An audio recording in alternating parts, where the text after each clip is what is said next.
Hello and welcome दोस्तों। Mercenary, ये शब्द आपने कई बार कई जगह पर सुना होगा, लेकिन क्या आप जानते हैं कि ये मर्सिनरी क्या होते हैं, जिनको फॉरेन लीजन या अगर आसान भाषा में कहें तो किराए का सिपाही भी कहते हैं।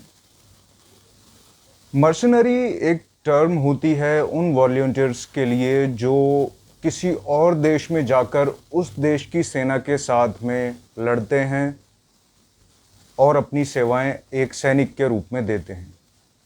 आखिर क्या होते हैं ये मर्सनरी, आइए जानते हैं इनके बारे में। मर्सनरी जो लोग होते हैं वो एक टर्म होती है जिसमें कि लोगों को दूसरे देश आमंत्रित करते हैं अपने देश की सेना में एक सैनिक के रूप में सेवाएं देने के लिए। अब ये सेवाएं कैसे दी जाती हैं इसकी भी कुछ टर्म्स होती हैं। उसमें अभी कुछ टाइम पहले आपने देखा होगा कि रशिया और यूक्रेन की वॉर में जब वो क्रीमिया में चल रही थी उस समय भी कई सारे टीवी फुटेजेस में और न्यूज़ में आपने देखा होगा कि मर्सनरीज भी लड़ रहे थे उस जंग को, जो कि डिफरेंट नेशनैलिटीज़ के थे, लेकिन वो यूक्रेन आर्मी के साथ में कंधे से कंधा लड़ाकर उस जंग में उनका साथ दे रहे थे। एक्चुअल में ये टर्म काफ़ी टाइम पहले शुरू हुई थी। अगर आप इस चीज़ के बारे में ज़्यादा जानना चाहते हैं पूरी तरह से कि फॉरेन लीजन क्या होते हैं, तो इसके लिए हम एक डेडिकेटेड वीडियो अलग से बना देंगे, लेकिन फ़िलहाल हम आपको बताने जा रहे हैं कि मर्सनरी आखिर होते क्या हैं। कई देशों के अंदर, जैसे कि अभी हम रीसेंट एग्जाम्पल ले लेते हैं जिसमें कि रशिया और यूक्रेन की वॉर चल रही है। इस वॉर के अंदर आपने देखा होगा कि जब रशिया ने 24 फरवरी 2022 को यूक्रेन के ऊपर फुल फ्लैश हमला किया, तो उस वक्त में यूक्रेनियन प्रेसिडेंट मिस्टर ज़ेलेंस्की ने ये देखा कि रशिया के पास में जो एक्टिव आर्मी है उनके पास में सोल्जर्स की संख्या लगभग 8.5 लाख है, लेकिन उसी के कंपैरिजन में यूक्रेन के पास में 2,61,000 ही एक्टिव सैनिक हैं, जो कि कंपैरेटिवली उन लोगों का मुकाबला डायरेक्ट नहीं कर सकते थे क्योंकि वो उनसे संख्या में 4 गुना ज़्यादा थे। तो यूक्रेनियन प्रेसिडेंट ने फॉरेन लीजन्स को एक्सेप्ट करना शुरू कर दिया।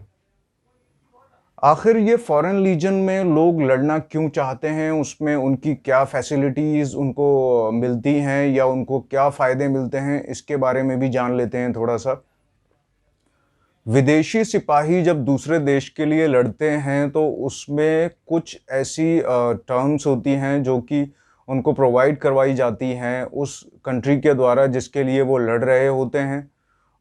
अगर ये वॉलंटियर बिल्कुल ही नया होता है तो उसको वो देश ट्रेनिंग देते हैं, उसको पूरी तरह से एक ट्रेंड सोल्जर बनाते हैं। लेकिन कुछ ऐसे सैनिक भी होते हैं जो कि एक्स आर्मी मैन होते हैं दूसरे देशों के, वो लोग भी जाकर वहाँ पर अपनी सेवाएं देते हैं। ज़्यादातर ये लोग उन देशों के होते हैं जो अंडर प्रिविलेज्ड होते हैं, या फिर ज़्यादातर इनमें से वो लोग होते हैं जिनके ऊपर कहीं ना कहीं अपने देश में लीगली कुछ ना कुछ ऐसा केस या कोई ऐसी पुलिस की कार्रवाई चल रही होती है जो कि इनको डिस्क्वालीफाई करती है अपने देश में कोई भी नौकरी पाने के लिए। तो ये लोग जाकर दूसरे देशों में एज ए फॉरेन लीजन या मर्सनरी वहाँ पर सेवाएं देते हैं।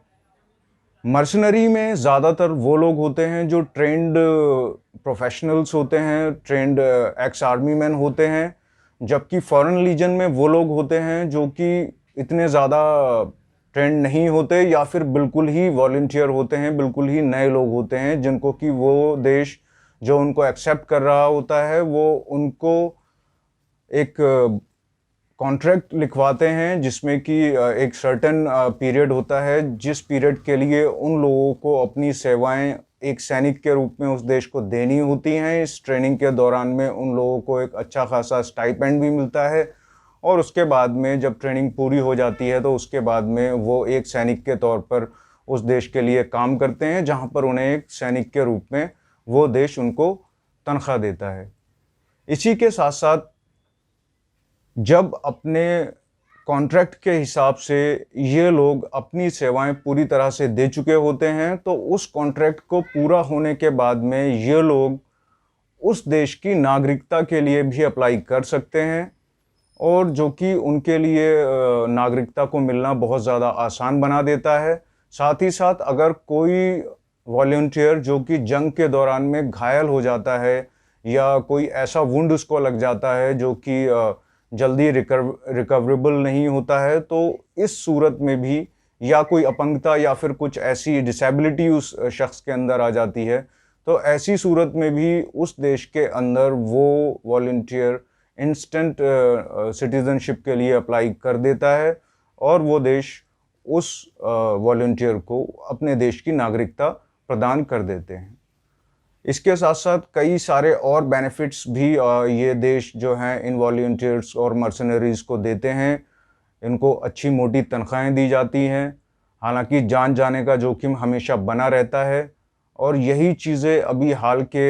रशिया यूक्रेन वॉर में आपने देखी होंगी, जिसमें अलग अलग नेशनैलिटीज़ के लोग